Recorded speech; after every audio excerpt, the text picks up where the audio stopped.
నమస్తే SR7 TV news కి స్వాగతం. శ్రీ పల్లికొండేశ్వర స్వామి దేవస్థానం నందు వైభవంగా ప్రదోష పూజలు. తిరుపతి జిల్లా నాగలాపురం మండలం శ్రీ సర్వమంగళ సమేత శ్రీ పల్లికొండేశ్వర స్వామి దేవస్థానం నందు ఆలయ కార్యనిర్వహణాధికారి పి లత మరియు పాలక మండలి సభ్యుల సమక్షంలో ప్రదోష పూజలు అత్యంత వైభవంగా జరిగాయి. ప్రదోషం సందర్భంగా శ్రీ నందీశ్వర స్వామి వారికి మరియు శ్రీ వాల్మీకేశ్వర స్వామి వారికి ఏకకాలంలో ప్రదోష పూజలు అత్యంత వైభవంగా నిర్వహించారు.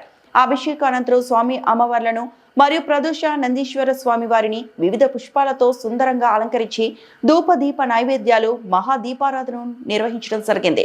ఈ ప్రదోష పూజలకు ప్రసాదం పుష్పాలంకరణ ఉభయదారులుగా తిరుపతికి చెందిన NSVS ప్రసాద్, చెన్నైకి చెందిన Pexa global solutions private limited Chennai వారు, నిండ్రకు చెందిన శ్రీనివాస్ మిల్క్ ప్రైవేట్ లిమిటెడ్ వారు ఉభయదారులుగా వ్యవహరించారు. ఈ ప్రదోష పూజలకు శివ కైలాస వాయిద్యం ప్రత్యేక ఆకర్షణగా నిలిచింది. ఈ కార్యక్రమంలో పెంచెలకోన శ్రీ పెనుశిల లక్ష్మీ నరసింహస్వామి వారి దేవస్థానం డిప్యూటీ కమిషనర్ శ్రీనివాసులు మరియు ఆలయ పాలక మండలి సభ్యులు K Srinivasulu, S Krishnaiah, K Kavitha, Chandrasekhar, D Nagabhushanamma, Mastan మరియు అధ్యక్షులు, సిబ్బంది, భక్తులు పాల్గొన్నారు.